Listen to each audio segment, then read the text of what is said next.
I still remember the chill that ran down my spine when I first heard about the mysterious bite marks that began to appear on the streets of New York City.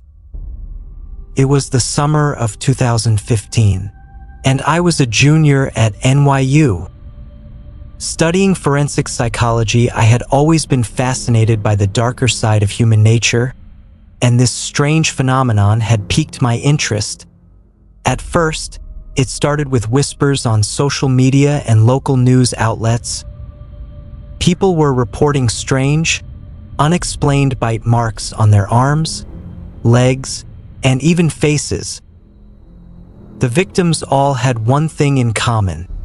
They had been out late at night, usually in the vicinity of Washington Square Park. The marks were always identical, two small, circular wounds, about an inch apart, with a faint, raised pattern in the center. As a student of forensic, I was intrigued by the lack of evidence and the eerie consistency of the bites. I decided to start my own investigation, poring over police reports, interviewing victims, and scouring the streets for any clues. My research led me to a small, run-down coffee shop on McDougal Street, just a block away from Washington Square Park.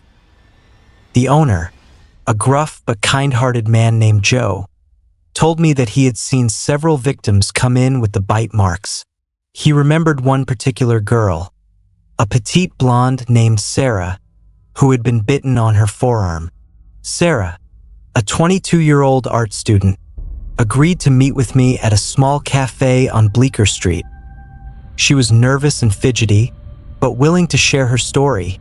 According to Sarah, she had been walking home from a late-night art class when she felt a sudden, intense pain on her arm. She didn't see anyone around her, but remembered feeling an overwhelming sense of dread.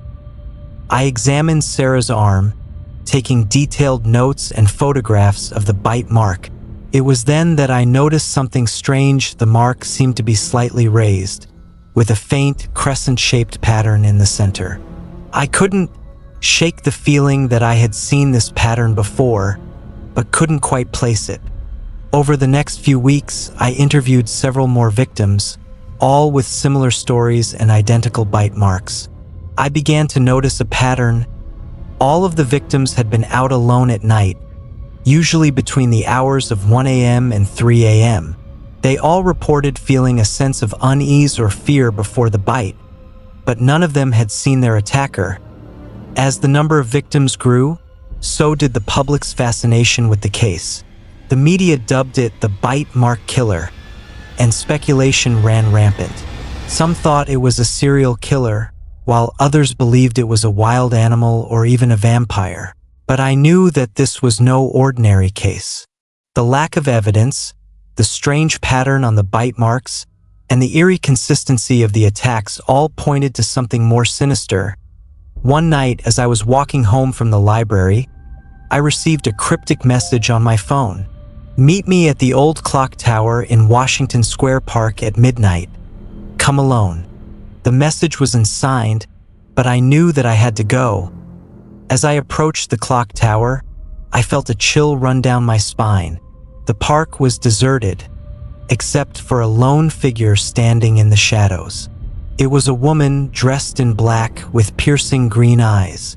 She introduced herself as Dr. Emma Taylor, a forensic anthropologist from Columbia University.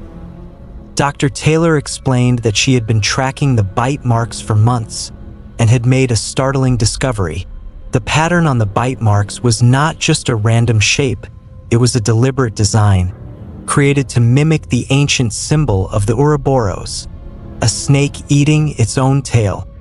According to Dr. Taylor, the Ouroboros symbol has been used in various cultures to represent rebirth, renewal, and the cycle of life and death. But in this case, it seemed to be used for a far more sinister purpose. As we walked through the deserted park, Dr. Taylor led me to a hidden entrance beneath the clock tower. We descended into a labyrinthine network of tunnels and chambers hidden beneath the city streets. It was there that we found the source of the bite marks, A group of individuals, dressed in black robes, with their faces obscured by masks. They were gathered around a large, stone altar, surrounded by symbols of the Ouroboros. Dr. Taylor explained that these individuals were part of a secret society, dedicated to the worship of the Ouroboros. Dr. Taylor always wanted to enter this part of Clock Tower to discover, but she never wanted to do it alone. That's why she texted me. As I was also doing my research on the bite marks, these individuals, they believed that by biting their victims, they could transfer their own life force and achieve a form of immortality. As we watched, the group began to perform a twisted ritual, chanting and swaying in unison. It was then that I saw it, the leader of the group, an imposing figure with piercing green eyes. It was Sarah, the petite blonde art student who had been one of the first victims. She had been bitten, but she had also been initiated into the cult. And now she was the one leading the ritual. As we were watching all this, Dr. Taylor grabbed my arm. "We have to get out of here now," she whispered. As Dr. Taylor has already sent a video and location to one of her friends in NYPD, we emerged from the tunnels, gasping for air as the sounds of the ritual faded into the distance. The police eventually raided the cult's hideout, but by then, they had vanished into thin air. The police missed a piece of cake. Anyway, the bite marks stopped, and the city breathed a collective sigh of relief. But I knew that the truth was far more sinister.